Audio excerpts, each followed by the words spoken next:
Mira, es clave, gracias por preguntar sobre este tema, porque este es el tema.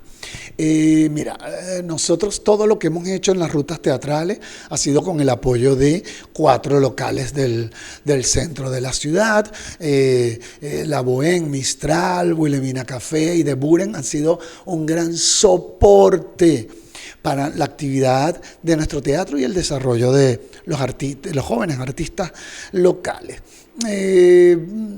De parte gubernamental no se tiene ningún plan específico de apoyo a la cultura. Los fondos privados, como tú lo has dicho, cada vez son menos. Los sponsors privados, cada vez ellos también están luchando un poco con sus temas económicos, más ahora post pandemia.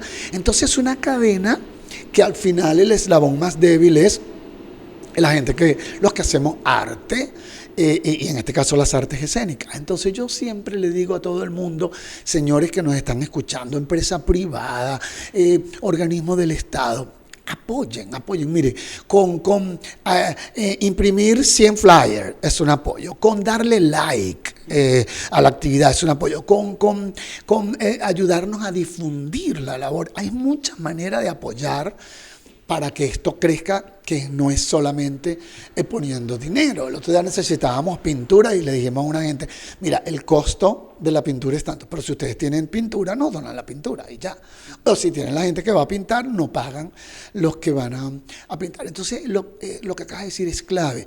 Más y más apoyo se necesita para las artes escénicas, porque pasa algo, señores, y es que la vulgaridad y la falta de educación está todos los días a las 24 horas en la calle, a la orden del día, a la orden de todos nosotros. Pero cada vez tenemos menos arte y menos cultura, entonces ahí estamos perdiendo esa batalla, ¿sabes? Porque si todo es reggaetón, perrea, perrea, mami, perrea, y menos arte y elevar el espíritu, ¿a dónde nos lleva la elevación del espíritu y a dónde nos lleva el perreo? Entonces